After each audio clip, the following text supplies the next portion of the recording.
So in our last lecture, we have studied about TRAD units, and one main unit was also taken into consideration, which was temperature.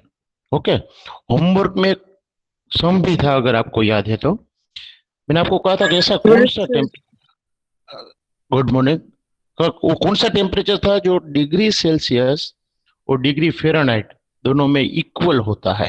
ऐसा एक question था हमारा, अगर आपको याद है तो। कई सारे बच्चों ने कई सारे बच्चों ने ये आंसर सही वाला कैलकुलेट करके मेथड वाइज मुझे भेजा है, व्हाट्सएप किया है। बहुत अच्छा लगा मुझे। आपको क्या करना था, सिर्फ आपको ये फॉर्मूला फॉलो करना था। Degree Fahrenheit is equal to 9/5 degree Celsius plus 32। अब मैथमेटिकल स्टेप्स आपको वहां पर ध्यान में रखने हैं, ऐसे मैंने कहा था। करना क्या था, हमने कहा कि ये दोनों इक्वल है, बराबर। अगर ये दोनों इक्वल है तो आप इसके बदले एज्यूम क्या कर सकते हो, एक्स कर सकते हो। तो हम यहाँ पर एक्स अगर लिख दे दोनों की जगह पर Y, because both are same. अब आप इजीली इसे सोल्व कर सकते हो। 5 एलसीएम ले लो आप, तो क्या होगा यहाँ पर 5x is equal to 9x, और ये कितना हो जाएगा 150 एंड 10 160, बराबर है। अब हम इसे सिंप्लीफाई कर दे तो क्या होगा, 5x को इस तरफ आप जंप लगाओ तो 9x माइनस 5x प्लस 160 इस तरफ चला जाएगा, क्या हो जाएगा माइनस 160। तो माइनस 160 इज इक्वल टू क्या हो जाएगा भाई 4x, एम आई राइट। और x इज इक्वल टू minus 160 by 4, so it means that x is equal to minus 40 degree. Yes, तो ये ऐसा टेम्परेचर है -40 जो है वो, कि डिग्री सेल्सियस में भी -40 होता है, और एट दैट टाइम वो डिग्री फ़ारेनहाइट में भी सेम होता है। क्लियर। सीबीएसई में ये क्वेश्चन 2-3 बार पूछा गया है, एनुअल में 1 मार्क में पूछा गया है, बराबर है। तो मैथमेटिक्स भी इसमें आ जाता है, और केमिस्ट्री का एक फॉर्मूला आपको पता है वो भी चेक हो जाता है, बराबर है। तो ये था कल का होमवर्क। जिन जिन लोगों ने ये मेथड से किया है वेल एंड गुड, किसी और मेथड से आप लेकर आए तो भी कोई दिक्कत नहीं है, बट आंसर आना चाहिए -40। ये प्रोबेबल मेथड है, अच्छी मेथड है, कि इसे आप इजीली कैलकुलेट कर सकते हो। इसे सम आए तो इस तरीके से आप सोल्व आउट कर सकते हो, बराबर है। ये चीज हुई कल का जो क्वेश्चन था वो। क्लियर। घर पर हमने कहा था कि भाई ट्राई करना अलग अलग टेम्परेचर्स को अलग अलग यूनिट्स में कन्वर्ट करने की, एंड आई होप आपने किया होगा। नहीं किया है तो अब करना, बराबर है। आज एक नया टॉपिक हम शुरू करने जा रहे हैं। मेजरमेंट हमने जो कल करने के लिए यूनिट्स देखे अलग अलग, हमने कहा था कोई भी एनालिसिस है ना, उसमें मेजरमेंट में 2 पार्ट होते हैं, एक डिजिट वाला पार्ट और एक यूनिट वाला पार्ट। यूनिट वाले पार्ट के ऊपर कल हमने वर्क किया। अब बारी है डिजिट्स की। अब कई बार है ना एरर आती है, एरर को हम केमिस्ट्री में कहेंगे अनसर्टेनिटी। जो अनसर्टेन है उसका कुछ ठिकाना नहीं है, तो ये अनसर्टेनिटी मतलब एरर किस में, तो इन मेजरमेंट, ये याद रखिए। तो मेजरमेंट जब होता है कोई प्रॉपर्टी का, तो उसमें कहीं ना कहीं थोड़ी बहुत एरर रहती है। तो ये स्टडी के दौरान जो एरर रहती है उसके साथ कैसे डील करें, कैलकुलेशन में क्या ध्यान रखना है हमें, बराबर है। या कोई ऐसा जो है वो वे निकलना चाहिए, कोई ऐसी मेथड निकलनी चाहिए कि कम से कम एरर जो है वो वहां पर रहा है। Then what should we do. एक चीज ऐसी है जो केमिस्ट्री, फिजिक्स और बाकी सारी जगह पर काम में आएगी at the time of numerics और representing the digits with its unit, और वो है साइंटिफिक नोटेशन। नाम आपने सुना होगा और आपने ये यूज भी किया है, बराबर है। आंसर्स जो है ना साइंस में, मतलब कि अब आप केमिस्ट्री फिजिक्स अलग अलग कर रहे हो, 10th तक आपने साइंस और मैथ्स ऐसा कहा था। साइंस में जो आंसर्स आते हैं जनरली उसे आपको कौन सी मेथड से रिप्रेजेंट करना है, तो साइंटिफिक नोटेशन इज दैट। वो नोटेशन साइंटिफिकली रिप्रेजेंटेड होना चाहिए, तो वो वैलिड गिना जाता है। अब ये साइंटिफिक नोटेशन क्या है वो हम देखेंगे, और क्यों उसका यूज होता है वो भी हम देखेंगे, बराबर है।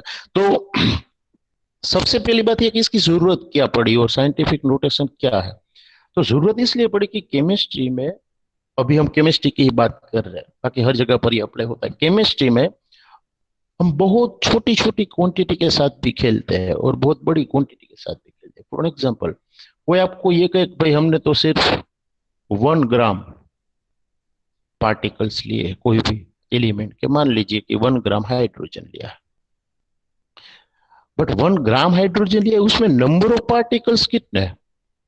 तो वो बहुत बड़ा डिजिट होता है, उसमें करोड़ ऑफ एटम्स या मोलिक्यूल्स आ सकते हैं। कितने एटम है ये कहा है 1 ग्राम में, तो डिजिट बहुत बड़ा हो सकता है। आपने एक एंटिटी पढ़ी है प्राइमरी 7 एंटिटी में, अगर याद है तो, और वो एंटिटी में अमाउंट के लिए हमने क्या यूज किया था, जरा याद कीजिए, मोल। बराबर है ना? हमारी डेली रूटीन लाइफ में हम ऐसे ढेर सारे वर्ड्स यूज करते हैं, डजन, 1 डजन केले लेने जाते, तो डजन मतलब क्या वर्ड आपके दिमाग में कौन सा डिजिट आता है डजन वर्ड बोलते हो तो? 12। 12। बराबर है, ये आपको पता है, कोई भी चीज 1 डजन लेते हो इसका मतलब 12 पीसीस जो है वो उसमें आते हैं। अब एक ऐसा वर्ड जो शायद आपके टच में आया हो, स्कोर। कभी आया है टच में? स्कोर मतलब कितनी एंटिटी होती है, क्वांटिटी कितनी होती है? तो याद रखिए 20। स्कोर मतलब 20 होता है। कई बार ग्रोस वर्ड यूज किया जाता है, ग्रोस का मतलब होता है 12 डजन, और 12 डजन मतलब 12 × 12, इट मीन्स 144।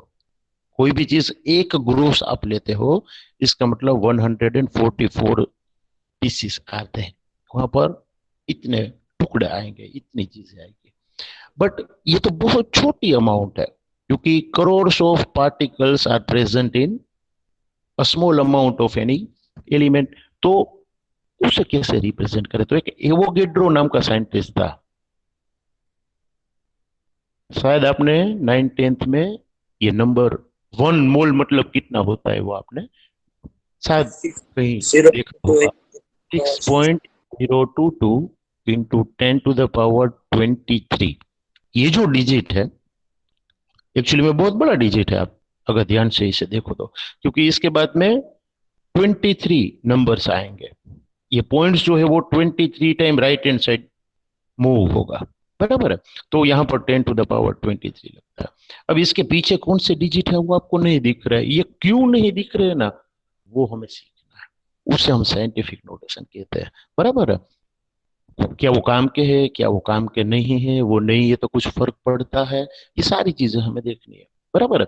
बट अभी याद क्या रखना है कि जैसे डजन मतलब 12 होता है, स्कोर मतलब 20 होता है, ग्रोस मतलब 12 डजन मतलब कि 144 पीसीस होते हैं, वैसे 1 मोल मतलब डिजिट कौन सा याद रखना है?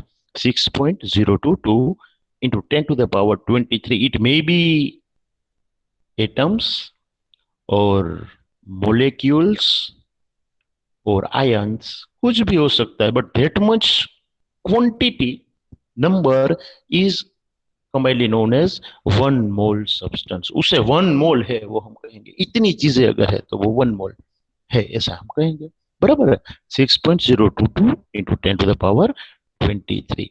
बट कई बार आपने देखा होगा कि इतने बड़े नंबर से कोई अगर लिखने बैठे भाई 2 3 8 5 6 9 7 8 7 6 2 3 2 9 7 4 2 1 6 0, बहुत बड़ा डिजिट हुआ। इतने पार्टिकल से है 1 ग्राम, कोई भी नाइट्रोजन या हाइड्रोजन या ऑक्सीजन में। और कोई कहे भाई एक पार्टिकल ऑक्सीजन का या एक पार्टिकल हाइड्रोजन का लो तो उसका वेट कितना है, अगर कोई इस तरीके से आपको पूछे तो उसका वेट या मास बहुत बहुत बहुत कम होगा। और तो आपको लिखना पड़ेगा 0.00000, न जाने कितने जीरो आएंगे, और बाद में कुछ आएगा भाई 1 0। अब ये बहुत छोटा वैल्यू हुआ और ये बहुत बड़ा वैल्यू हुआ, तो ये देखने में थोड़ा फनी लगता है कि सर ये क्या लिख रहे हैं। बट जब आप इसके ऊपर मैथमेटिकल ऑपरेशन करने जाओ ना, इसका मल्टीप्लीकेशन करने जाओ या डिवीजन करने जाओ, तो एक्चुअली ये चैलेंजिंग टास्क आप देखिए, और दिमाग का दही हो जाएगा हम सिंपल लैंग्वेज में कहेंगे तो, क्योंकि कैसे ये पॉसिबल है आप देखिए। तो वहां पर एक जरूरत खड़ी हुई कि भाई हर बार ऐसे डिजिट आते थे केमिस्ट्री में, जब आप कैलकुलेशन करने बैठो तो ढेर सारे कॉन्स्टेंट ऐसे है कि जिसकी वैल्यू बहुत छोटी है या बहुत बड़ी है, तो वो कांस्टेंट जहां जहां पर अप्लाई होते हैं फॉर्मूला में, वहां पर जो कैलकुलेशन है न्यूमेरिकल से वो थोड़े ट्रिकी हो जाते थे, थोड़े हार्ड हो जाते थे हमारे लिए। तो कैसे उसके साथ डील करता है, उसके लिए एक साइंटिफिक नोटेशन मेथड जो है वो डेवलप की गई है। उसमें क्या कहा गया है कि ऐसे डिजिट्स जो है, ऐसी जो वैल्यूज है, ऐसे जो प्रॉब्लम्स है, उस साइंटिफिक नोटेशन से अगर ऐसे नंबर्स आप दिखाते हो तो आप इजीली ऐसी कैलकुलेशंस कर सकते हो। और उसमें एक कॉमन फॉर्म दे दिया गया है। साइंटिफिक नोटेशन ऐसा होता है, n इंटू 10⁻n। ये कैपिटल एन क्या है और स्मॉल एन क्या है, रिप्रेजेंटेशन मेथड ऐसी होती है। जो साइंटिफिक नोटेशन है वो इस तरीके से दिखाया जाता है। बट ये कैपिटल एन जो है, it should be between 1 to 10। 1 और 10 के बीच का डिजिट होना चाहिए जो एन है वो, बी रिमेंबर। और ये स्मॉल एन क्या है, कैपिटल एन कितना होना चाहिए, 1 to 10 के बीच में। इसका मतलब ये 2.3 भी हो सकता है, बराबर है। पॉइंट में भी आ सकता है, डेसिमल भी आ सकता है, बट 1 से छोटा नहीं होना चाहिए और 10 से बड़ा नहीं होना चाहिए। और ये जो पावर दिखा है, एक्सपोनेंट उसे कहा जाता है। एन जो है वो कितना होगा, तो एन कुछ भी हो सकता है, बट ध्यान ये रखना है, कुछ भी मतलब इट मे बी पॉजिटिव और नेगेटिव। पॉजिटिव भी हो सकता है, नेगेटिव भी हो सकता है। Clear, small N can be positive as well as negative. But जो कैपिटल एन है वो कौन से डिजिट के बीच में होगा, it must be between 1 to 10। Be remember, मतलब आपको कोई डिजिट ऐसा दिया है जो बड़ा या छोटा है, तो उसे साइंटिफिक नोटेशन में कन्वर्ट करना चाहो तो ये फॉर्मूला आपको ध्यान में रखना है। Bye shifting decimal either into right और इनटू लेफ्ट। आपको ये पॉइंट जो है, डेसिमल पॉइंट, वो कोई भी एक साइड जो है वो मूव करना है। इट डिपेंड्स कि भाई 1 to 10 वाला डिजिट जो है वो आपको मिले, बराबर है। फॉर एग्जाम्पल यही वैल्यू आप देखो, तो आप इसे साइंटिफिक नोटेशन में कैसे दिखा सकते हो। ये जो वैल्यू है वो, मुझे पॉइंट राइट हैंड साइड में शिफ्ट करना पड़ेगा या लेफ्ट हैंड साइड में, जरा मुझे कहो। On which side I should shift the decimal to obtain the scientific notation? Scientific notation, right very hand good. Side. Right hand side. हाँ, सही है, राइट हैंड साइड करना होगा। उसका रीजन ये है कि 1 to 10 के बीच में ऐसा डिजिट यहाँ पर है। क्योंकि ये तो 0 हो गया। हाँ, बाकी तो जीरो हो गए। तो यहाँ पर अगर आप राइट हैंड साइड में मूव करते हो तो कितना मूव करना पड़ता है, तो आप देखो यहाँ पर तो ऑलरेडी है। तो ये 1 2 3 4 5 6 7 8 9 10 14। 11 12 13 एंड 14, राइट। तो मुझे लिखना क्या पड़ेगा, 1.02 इंटू 10 to the, अब आपको माइनस ध्यान दिए 14।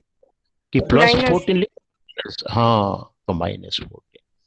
अब एक शॉर्टकट याद रख लेना, if we move the decimal और point in right hand side,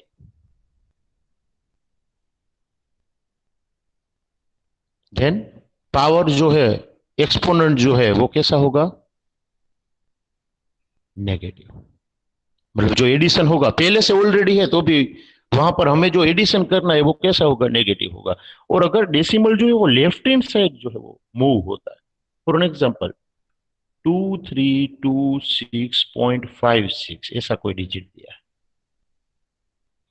अब मुझे ये डेसिमल राइट में शिफ्ट करना चाहिए या लेफ्ट में शिफ्ट करना चाहिए, राइट में, लेफ्ट में, लेफ्ट लेफ्ट लेफ्ट में करना चाहिए। क्यों, अगर राइट में पॉइंट लेफ्ट करेंगे में। तो ये 1 to 10 के बीच में नहीं आएगा। If you want to get the prior number और प्रिसाइडिंग नंबर बिटवीन 1 to 10, तो ये 2.3 होना चाहिए, और उसके लिए हमें लेफ्ट में मूव करना होगा। 3 कितना पॉइंट। मूव करना पड़े, हाँ, 3 पॉइंट मूव करने पड़ेंगे, 1 2 and 3। मतलब हम लिखेंगे 2.32656। अब 3 पॉइंट मूव किए, बट कौन सी साइड किए, we have left. Moved that point into left hand side. तो जितने पॉइंट मूव किए हैं ना, उतना एक्सपोनेंट पॉजिटिव में लिखना है। If we have moved the decimal into left hand side, then the number of place we have transferred can be shown on the or at the exponent but in the positive form. वो कौन से form में होना चाहिए? Positive value में होना चाहिए, बराबर है। अगर आप लेफ्ट में मूव होते हो तो ऊपर पॉजिटिव एक्सपोनेंट बढ़ता है, अगर आप राइट में मूव होते हो मतलब कि पॉइंट को मूव करते हो तो ऊपर नेगेटिव वाला एक्सपोनेंट जो है वो क्या होता है? बढ़ता है, बराबर। ये आपको याद रखना है खास। दूसरी बात कि चलो ऐसे तो हमने लिख लिए सारे डिजिट्स या सारी वैल्यू जो है वो हमने प्लस माइनस या एक्सपोनेंट दिखाकर हमने लिख दिया, और सभी में जो एन है वो 1 to 10 के बीच में है, इस तरीके से दिखा दिया। और 10 to the पावर कुछ है, मतलब N into 10 to the power small N, N into 10 to the power small N type का कन्वर्जन हमने दिखा दिया, नोटेशन हमने दिखा दिया। और ये नोटेशन को हम क्या नाम देंगे? साइंटिफिक नोटेशन, ऐसा नाम देंगे। क्लियर? तो ये खास याद रखिए कि हम जब साइंटिफिक नोटेशन शो करते हैं तो हमें इजीनेस किस बात की होती है? तो मैथमेटिकल ऑपरेशंस की, क्योंकि ऊपर हमने कहा कि इतने जो बड़े या छोटे यूनिट्स है उसे कन्वर्ट करना या डायरेक्टली मल्टीप्लाई या सब्सट्रैक्ट करना थोड़ा ट्रिकी है, मुश्किल है, नामुमकिन नहीं है, याद रखना, but it is a time taking process. But उसे अगर आप साइंटिफिक नोटेशन में कन्वर्ट कर देते हो then it becomes easy to add और सब्सट्रैक्ट और मल्टीप्लाई और divide with each other. Multiplication और डिवीजन की बात करें तो किस तरीके से ये दोनों ही, मान लीजिए ये दोनों चीजों को ही मल्टीप्लाई करना है, ये दोनों साइंटिफिकली रिप्रेजेंटेड नोटेशन है, उसको ही हमें क्या करना है? एक दूसरे के साथ मल्टीप्लाई करना है, बराबर है। यहाँ पर आपको एक मैथ, आपको शायद एक ट्रिक भी याद होगी जो एक्चुअली में ये लोगों ने आगे दी हुई होगी आपकी बुक में, समझना चाहिए पहले कि जब आप साइंटिफिक नोटेशन को रिप्रेजेंट करते हो और मल्टीप्लीकेशन के पहले वाली जो वैल्यूज है उसमें पॉइंट के बाद मैक्सिमम आपको 2 डिजिट तक जाना है, बाकी के जो वैल्यूज है वो जनरली मायने रखते हैं नहीं, इतना सिग्निफिकेंस रखते हैं नहीं है, बट कैसे ओमिट करें हम उसे, कैसे निकाल दें? तो ध्यान रखना है कि जो वैल्यू को आप निगलेक्ट कर रहे हो वो 5 से बड़ी है या छोटी है। If it is more than 5 then what should we do? इसे अगर निगलेक्ट करते हो और 5 से बड़ी है तो क्या करना चाहिए? वो एक नंबर बढ़ा देना है उसमें। किसमें? उसके आगे वाले डिजिट में। निगलेक्ट हुआ है ना, उसके आगे वाले का एक। हाँ, मतलब ये 6 को अगर आप निगलेक्ट कर रहे हो तो तो 5 ये का 6 हो 5 में जाएगा। आप, हाँ, एक ऐड करना है, तो ये 5 भी क्या हो जाएगा अब? 6। आपने ये 6 को निगलेक्ट किया, तो फिर से आप एक निगलेक्ट करना चाहते हो तो उसके आगे वाले में एक ऐड हो जाएगा, मतलब हो जाएगा 7। और 7 को अगर निगलेक्ट करते हो तो ये 2.32 के बदले अब क्या हो जाएगा? 2.33 इंटू 10 to the power 3।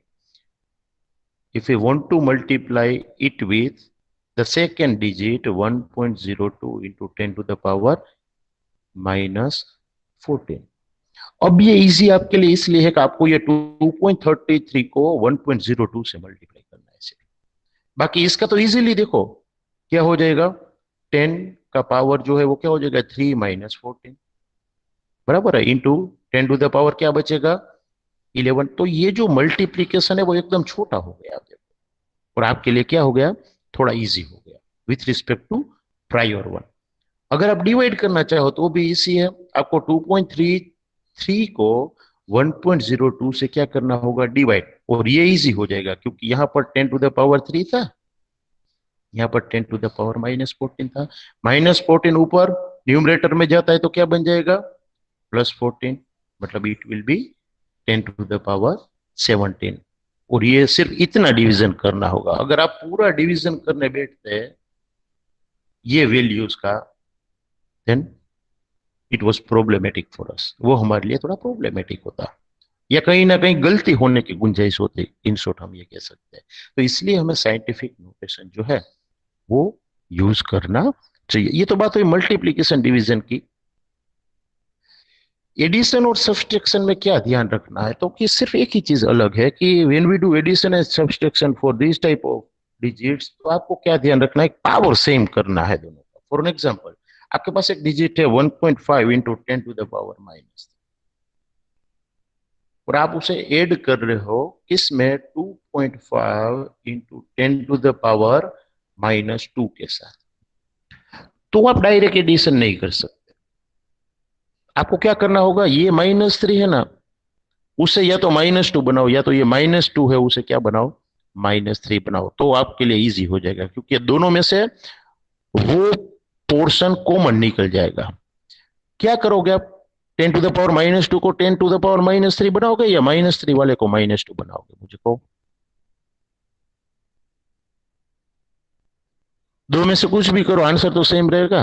बराबर है। मान लीजिए मैं इसे इस तरीके से लिख सकता हूँ, 0.15 इंटू 10⁻⁻²। एम आई राइट और रॉन्ग? ये दोनों सेम होंगे या अलग होंगे, आप जरा देखिए। 1.5 into 10⁻³ and 0.15 into 10⁻²। Are they sir same? हुआ, हाँ सेम ही होगा, इसका मतलब हम ये लिख -3 में सकते हैं। एक एक पॉइंट ऐड हुआ। हाँ बराबर है, तो हुआ ना, मतलब ये दोनों सेम है तो हम लिख सकते हैं।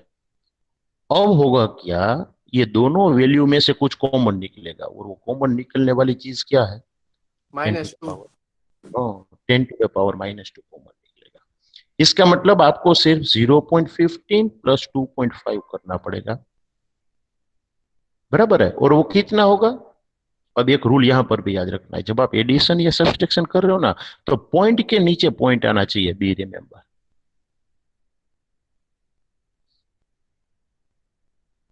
बराबर है। बच्चे कई बार भूल जाते हैं और आंसर में दो दो पॉइंट लेकर आते हैं, वो नहीं चलेगा। इसका आंसर क्या होगा, 2.65। तो आंसर विल बी 2.65 इंटू 10⁻⁻²।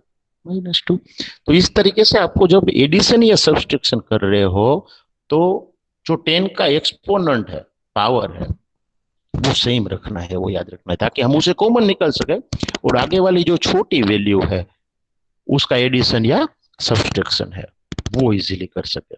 बराबर। तो साइंटिफिक नोटेशन जो है वो इसलिए हमारे काम का है कि it makes addition, subtraction, multiplication and division easy for very large values as well as very smaller values. बहुत छोटी वैल्यू या बहुत बड़ी वैल्यू का मैथमेटिकल ऑपरेशन साइंटिफिक नोटेशन है, वो इजी कर देता है, लिखने में भी आसानी रहती है और गलती होने की गुंजाइश भी नहीं होती है। बराबर। जब आप आंसर लिखो, खास याद रखना, फिजिक्स में और केमिस्ट्री में कोई न्यूमेरिकल पूछा गया है साइंस स्ट्रीम में, तो लास्ट वाला जो आंसर आता है, it should be in the scientific notation manner. वो साइंटिफिक नोटेशन मैनर में ही होना चाहिए, n इंटू 10⁻n। मतलब जो वैल्यू है वो 1 to 10 के बीच में होनी चाहिए, मल्टीप्लीकेशन के पहले वाले जो कैपिटल N है वो, और 10⁻ कुछ दिखाना है। बराबर है। इस मेथड से ही आपको आंसर लिखना है, और पीछे यूनिट अगर आता है कोई चीज का, तो यूनिट होना ही चाहिए। यहां पर आंसर में यूनिट का आधा मार्क होता है, बी रिमेंबर। अगर आपको कोई चीज की वेलोसिटी पूछी है, बराबर है, तो लास्ट में आंसर में मीटर पर सेकंड या सेंटीमीटर पर सेकंड, ऐसे जो यूनिट्स है वो वहां पर आपको बिना भूले डिनोट करना है, वरना हमारे मार्क्स जो है वो कट होंगे, बी रिमेंबर। बराबर है। ये चीजें थी साइंटिफिक नोटेशन की। अब ये जो अनसर्टेनिटी, मतलब कि जो गलती आती है मेजरमेंट में, हमने यहाँ पर, आपने देखा होगा कि जो बड़ी वैल्यूज थी उसमें से लास्ट जो डिजिट्स है ना, उसे ओमिट किया, निग्लेक्ट किया, जब हम साइंटिफिक नोटेशन लिख रहे थे तब। तो क्या वो डिजिट चले गए, वो काम के थे या नहीं थे, काम के थे मतलब मीनिंगफुल थे या नहीं थे, तो उसके लिए हमें एक अलग टॉपिक पढ़ना है, नेमली सिग्निफिकेंट फिगर्स। कि कौन से फिगर्स जो है दी गई वैल्यू में वो सिग्निफिकेंट है, और कौन से फिगर्स जो है वो नॉन सिग्निफिकेंट है। बराबर है। तो सिग्निफिकेंट फिगर्स क्या है वो हमें पढ़ना है। जब कोई एक्सपेरिमेंट किया जाता है ना, तो एक्सपेरिमेंटल एनालिसिस के दौरान जो रीडिंग्स आते हैं, जो आंसर्स आते हैं, जो मेजरमेंट्स आती है, उसमें कहीं ना कहीं एरर होती है, क्योंकि वी आर ह्यूमन बीइंग्स, और छोटी मोटी एरर्स होती रहती है। वो एरर मेजरमेंट की वजह से भी हो सकती है, गलत वेसल्स यूज करने की वजह से भी हो सकती है, हमारे आजू बाजू का टेम्परेचर प्रेशर चेंज हो रहा होता है ड्यूरिंग एक्सपेरिमेंट, उसकी वजह से भी एरर हो सकती है। There are so many factors which effects the measurement of different properties, तो एरर तो होगी। हाँ, किसी वैल्यू में कम एरर देखी जाएगी, किसी किसी मेजरमेंट में ज्यादा एरर देखी जाएगी। तो यहाँ पर दो वर्ड आपको पढ़ने हैं। एनालिसिस जब आप कर रहे हो कोई चीज का, तो उसके रीडिंग्स में सर्टेन वैल्यू कौन सी है, मतलब सिग्निफिकेंट वैल्यू कौन सी है और नॉन सिग्निफिकेंट वैल्यू कौन सी है, वो चेक करने के लिए आपको पहले दो वर्ड पढ़ने हैं। और वो दो वर्ड्स जो है वो है प्रिसीजन एंड एक्यूरेसी। ये दो वर्ड है वो आपके खास काम के हैं, प्रिसीजन एंड एक्यूरेसी।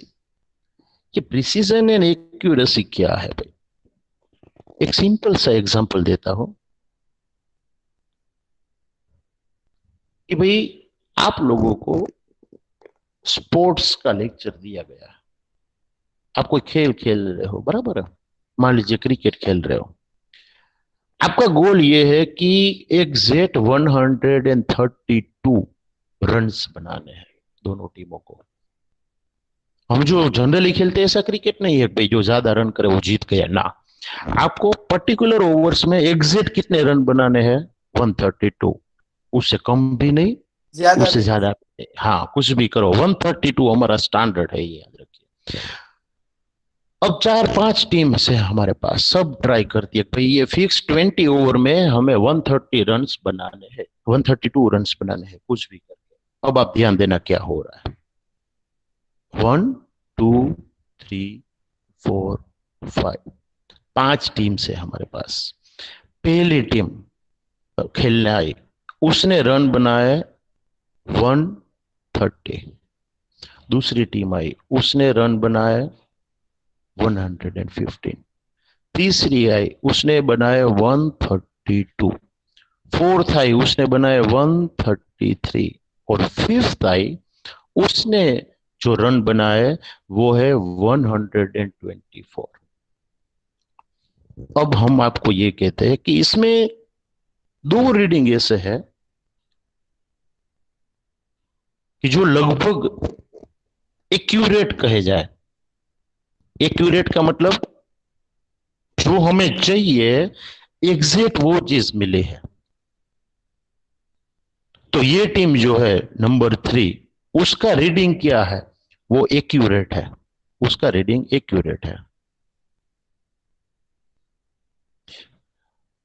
ये सब ने एक बार खेला, दूसरी बार खेलते हैं ना, ट्राई करते, दूसरा मौका उसे मिलता है, चलो भाई दूसरी बार खेलो।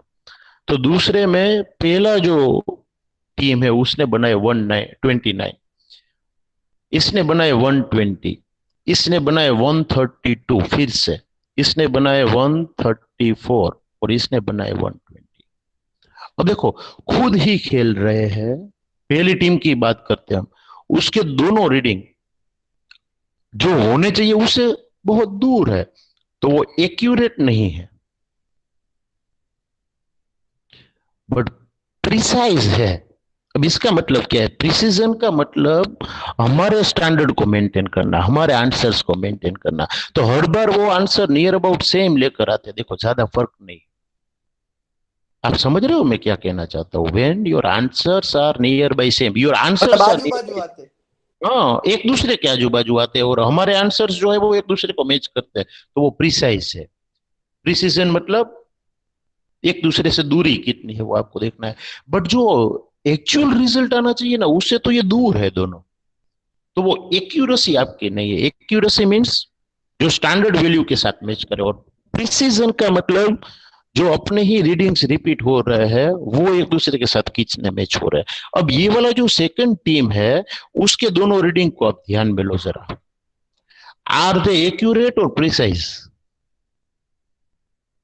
दोनों नहीं है। दोनों नहीं है, वेरी गुड आंसर। एक्यूरेट भी नहीं है, प्रिसाइज भी नहीं है। क्यों? 132 से काफी दूर है देखो, तो ये बिल्कुल एक्यूरेट नहीं है, तो एक्यूरेसी तो है ही नहीं। ये दोनों रीडिंग भी एक दूसरे के साथ मैच नहीं होते, एक दो डिजिट का फर्क होता है तो हम ये कह सकते हैं चलो प्रिसाइज है, बट एक दूसरे से भी बहुत दूर है। देखो 115 और 120 मतलब 5 रन का गैप आया, तो ये प्रिसीजन भी नहीं है, एक्यूरेसी भी नहीं है उसके रीडिंग्स में। ये 132 वाला थर्ड टीम का क्या है? both accurate and precise. Very good, both accurate and precise in both the time और इन बोथ द केसेस दे। कांस्टेंट रहा है। हाँ, वो कांस्टेंट रहा है और एग्जैक्ट जो चाहिए वही रहा है, मतलब जो रीडिंग आना चाहिए ना वही आया है। So we can say that they are accurate, why they got 132 exact, and they are precise also, why उसके खुद की रीडिंग भी मैच हो रही सेम ही है। सेम ही है। और एक आध पॉइंट का फर्क है तो चलेगा, प्लस और माइनस 1 चलेगा, वो प्रिसाइज गिना जाता है। फॉर एग्जांपल ये फोर्थ मैंने एग्जांपल आपको दिया। अब देखो 133 एंड 134 के बीच में प्रिसाइज है, सिर्फ एक्यूरेट हाँ, नहीं। तो ये प्रिसाइज है। एक्यूरेट आप नहीं कह सकते हो क्योंकि 132 एग्जैक्ट नहीं है, बट नियर बाय एक्यूरेट है। हमें तो एक्यूरेट है या नहीं वही बताना है, तो एक्यूरेट नहीं है बट प्रिसाइज है। ये क्या है लास्ट वाला? अब आप बोलोगे, मैं नहीं बोलूंगा। Not accurate, not precise. Not accurate, not precise. वो एक्यूरेट भी नहीं क्योंकि 132 से बहुत दूर है, और प्रिसाइज भी नहीं क्योंकि एक दोनों दोनों एक दूसरे से भी बहुत डिफरेंट है। देखो 124 एंड 120, तो दोनों के बीच में एक बड़ा गैप है। क्लियर? तो अब आपको समझ में आया कि which type of readings can be said accurate और प्रिसाइज। तो प्रिसीजन और एक्यूरेसी क्या है कि टारगेट के साथ मैच अगर हो रहे हो आप exactly, then you are accurate in your reading. और अपने ही रीडिंग्स एग्जैक्ट ला रहे हो, नजदीक नजदीक ला रहे हो। आपने 10 रीडिंग लिए बट 10 के 10 एक दूसरे के नजदीक है, भले ही स्टैंडर्ड के साथ मैच नहीं हो रहा है बट आप अपना लेवल मेंटेन करते हो हर बार, तो आप प्रिसाइज हो। आपकी रीडिंग जो है वो प्रिसाइज रीडिंग है, भले ये एग्जैक्ट आंसर से बहुत दूर है। कोई बंदा यहाँ पर 5 बार ट्राई करता है और हर बार 116 116 115 116 117 लाता है ना, तो ये सारा रीडिंग प्रिसाइज है। भले ही 132 से बहुत दूर है बट हर बार वो अपनी कॉन्स्टेंसी जो है वो मेंटेन करता है। आई बात समझ में? तो ये प्रिसाइज है, एक्यूरेट भले ही। क्लियर? तो ये बात थी एक्यूरेसी एंड प्रिसीजन। सर बराबर है? हाँ बोलिए। सर अगर एक रीडिंग एक्यूरेट है और दूसरा लाइक 132 एंड 133 देन ओके, देखो अब देखो, जब आप प्रिसीजन की बात करते हो तो एक रीडिंग से काम नहीं चलेगा, खास याद रखिए। प्रिसीजन स्टैंडर्ड के साथ नहीं देखा जाता, प्रिसीजन किसके साथ देखा जाता है? अपने एक से ज्यादा रीडिंग के साथ देखा जाता है, आप खास याद रखिए। आपने ये कहा भाई यहाँ पर एक 130 और एक 132 है, तो क्या? तो जो 132 वाला रीडिंग है ना आपका, वो एक्यूरेट जरूर है बट आप ये नहीं कह सकते वो प्रिसाइज है। क्यों? क्योंकि प्रिसीजन तो किसके साथ देखा जाता है? अपने ही एक से ज्यादा रीडिंग के साथ। स्टैंडर्ड के साथ आप प्रिसीजन देख सकते हैं नहीं हो, खास याद रखिए। बराबर है? तो प्रिसीजन मतलब उससे दूरी कितनी है, तो वो अगर एक्यूरेट है तो उसके जितना ही होगा। बराबर है? उसे एक आध पॉइंट आगे पीछे है तो आप दूसरे रीडिंग को देख सकते हैं अपने रीडिंग के साथ वो कितना दूर है, कितना वेराई करता है, तो वो उसका क्या होगा? प्रिसीजन होगा। क्लियर? वो याद रखना है।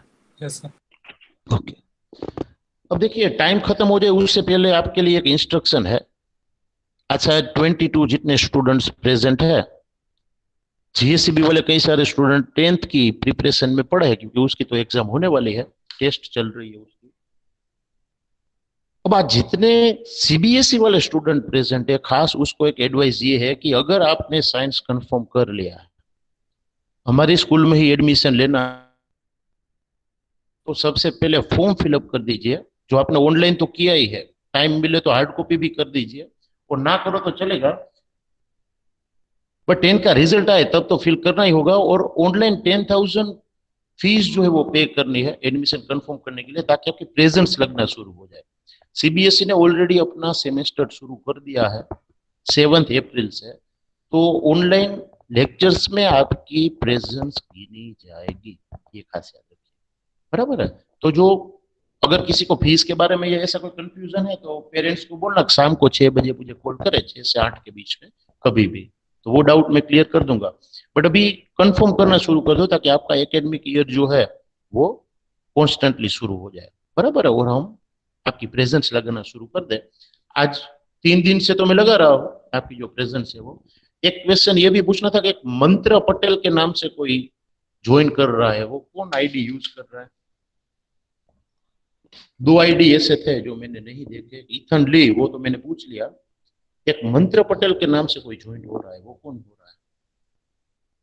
उसने फॉर्म फिल नहीं किया है और ज्वाइन हो रहा है, मंत्र पटेल।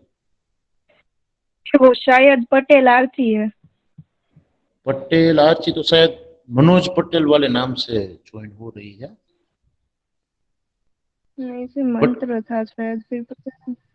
ओके, तो उसके भाई का नाम शायद होगा, कोई बात नहीं, वो देख लेते हैं। बट जो लोग ज्वाइंट है वो खास ध्यान दीजिएगा। जीएससीबी एससीबीएससी, अगर जीएससीबी में भी कंफर्म करना चाहो तो आप कर सकते हो, बराबर है। और स्कूल पर अगर आपको नहीं आना है फी पे करने के लिए कोरोना की वजह से, तो मैं जीएससीबी के लिए भी एक अकाउंट नंबर व्हाट्सएप में डाल रहा हूँ और सीबीएसई के लिए भी एक अकाउंट नंबर व्हाट्सएप में डाल रहा हूँ। ऑनलाइन पेमेंट आप कर सकते हो और उसका स्क्रीनशॉट मुझे भेज देना है कि मेरी फीस हमने पे कर दी है, तो क्या है आपका एडमिशन कंफर्म हो जाए और प्रेजेंस लगना शुरू हो जाए, बराबर है। जीएससीबी में कोई जल्दबाजी नहीं है क्योंकि वो लोगों का अभी कोई डिसीजन गवर्नमेंट ने नहीं दिया है, बोर्ड ने नहीं दिया है।